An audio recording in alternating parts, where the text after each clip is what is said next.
நமஸ்காரம். ஸ்ரீமன் நாராயணீயம் 30வது தசகம். ஸ்ரீவாமன் அவதாரம். இந்திரனால் போரில் கொல்லப்பட்ட போதிலும் சுக்கிராச்சாரியாருடைய சஞ்சீவினி வித்தையால் மீண்டும் உயிர் பெற்ற பெருமனது படைத்த பெருமை மிக்க பலி சக்கரவர்த்தி விஸ்வஜித் எனும் வேள்வியை செய்து அதனால் மிக்க ஆற்றல் பெறவே தேவர்கள் அஞ்சி ஓடி ஒளிந்த பின் தங்களுடைய சுதர்சன சக்கரத்திற்கும் அஞ்சாது உலகங்களையும் தன்வசம் அடக்கிக் கொண்டான். தன் மக்களான தேவர்கள் துன்பப்படுவதைக் கண்டு வருந்திய அதிதி தேவி தன் கணவரான காஷ்யபரை சரணடைந்தாள். அவர் அறிவுரைப்படி பயோவ்ரதம் என்ற தங்களது வழிபாட்டினை மிக்க பக்தி கொண்ட மனதோடு 12 நாட்கள் இடைவிடாது செய்தாள். அந்த விரதத்தின் முடிவில் தங்களிடமே ஒன்றிய உள்ளங்கொண்ட அதிதிக்கு முன் தாங்கள் கொண்டல் வண்ணனாய் 4 கரங்களுடன் காட்சியளித்தீர்கள். அப்பொழுது தங்களை வணங்கிய அதிதியிடம், உங்களுக்கு மகனாகப் பிறக்கிறேன், என்னை நீங்கள் தரிசனம் செய்தது பிறர் அறியா வண்ணம் இரகசியமாக இருக்க வேண்டும் என்று கூறி மறைந்தீர்கள். பின்பு தாங்கள் காஷ்யபரின் தவத்தால் வளர்ந்த அவரது வீரியத்தில் எழுந்தருளி அதிதியின் கர்ப்பத்தை அடைந்தீர்கள். பிரம்மதேவர் தங்களை துதித்தார். திருநாராயணர்க்குரிய சங்கு சக்கரம் முதலிய ஆயுதங்களோடு விளங்கும் தெய்வத்தன்மை பொருந்திய திருவுருவோடு கூடிய தங்களை அந்த அதிதி தேவி துவாதசியில் திருவோணமும் கூடிய நன்னாளில் பெற்றெடுத்தாள். தேவகணங்கள் ஆனந்தம் பொங்க முரசினை முழங்கிக் கொண்டு புண்ணியம் மிக்க அந்த ஆசிரமத்தில் மலர் மாறி பொழிந்தனர். தாய் தந்தையர் இருவரும் கைகூப்பி ஜய ஜய என்று துதிக்க தாங்கள் அதே நொடியில் அழகிய பிரம்மச்சாரியின் ஸ்வரூபத்தை எடுத்துக்கொண்டீர்கள்.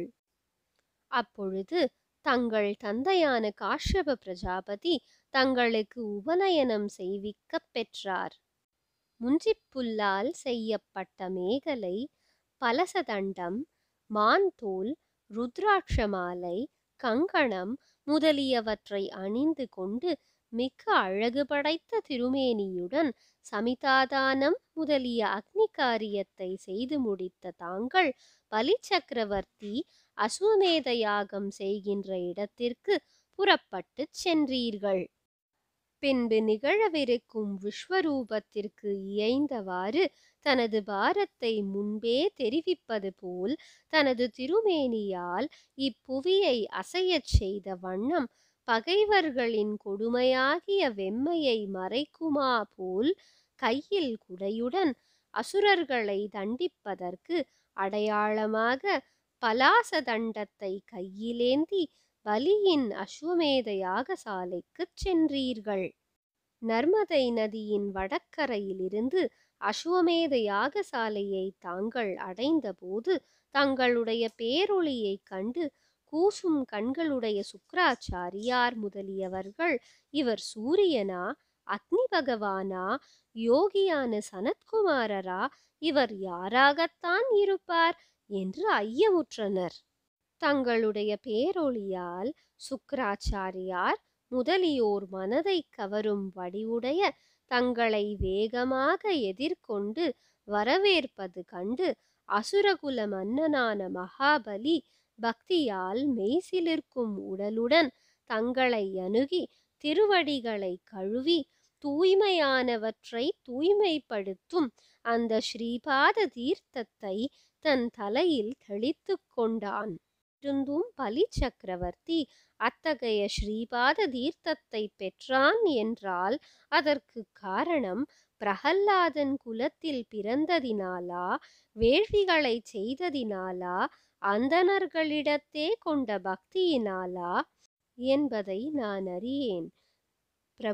பிரபுவான ஸ்ரீ குருவாயூரப்பா, என்னையும் காத்தருள வேண்டும் என்கிறார் பட்டத்ரிகள் இந்த தசகத்தில். श्रीमन्नारायणीयं 30வது दशकम्। शक्रेण संयतिहतोऽपि बलिर्महात्मा शुक्रेण जीवत तनो कृतुवर्तितोष्मा विक्रान्तिमान् भयनिलीनसुरां त्रिलोकीं चक्रे वसेस तव चक्रमुखादपीत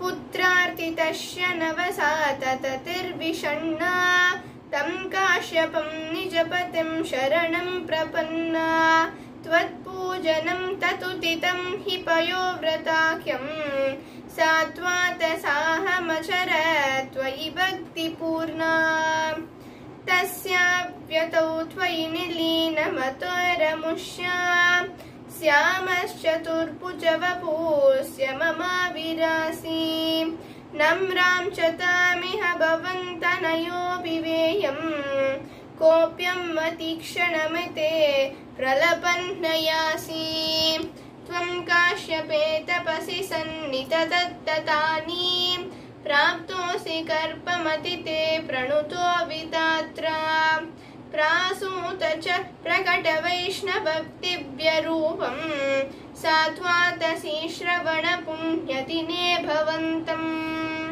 पुण्याश्रमं तमपि वर्षति पुष्पवर्षैर् हर्षाकुले सुरगणे कृततुर्यकोशे पत्वाञ्जलिं जय जयेति नुत पितृभ्यां त्वं दक्षिणे पडुतमं वडुरूपमाता दावत् प्रजापतिमुखैरुपनीयमौनी दण्डानि नाक्षबलयाति विरज्यमान ते दीप्यमानवपुरीश कृताग्निकार्यस्त्वं प्रास्थिता फलीकृतं प्रकृता स्वमेतं कात्रेण पाविमहिमोचितकौरवं प्राक् व्यावृण्वदेव धरणीं चलयन्नयासि छत्रं परोष्मिदिरणार्थमिवादतानो दण्डं च दानवजनेष्वविवस्थितातुम् तां नर्मतोत्तरतटे हयमेतशाला मासेतुषि त्वयि तव रुद्धनेत्रैः पास्वान् किमेष तहनोऽनुसनत्कुमारो योगीनुकोयमिति शुक्रमुखैः शशङ्के आनीतमाशु भृगुभिर्महसापि पूतैः त्वां रम्यरूपमसुर पुलकावृताङ्कः भक्त्या समेत्य सुकृति परिनिज्य पातौ तत्तोयमन्वतृतमूर्तनितीर्थतीर्थम् प्रह्लादवंशजतये कृतुभिर्ध्वजेषु विश्वासतोऽनुततितं तितिजोऽपि लेपे यत्ते पताम्बुगिरिशस्य शिरोऽपि लाह्यं सत्वं विभो कुरु पुरालय पालयेता। श्रीहरये नमः। गोपिका जीवनस्मरणं गोविन्द गोविन्द।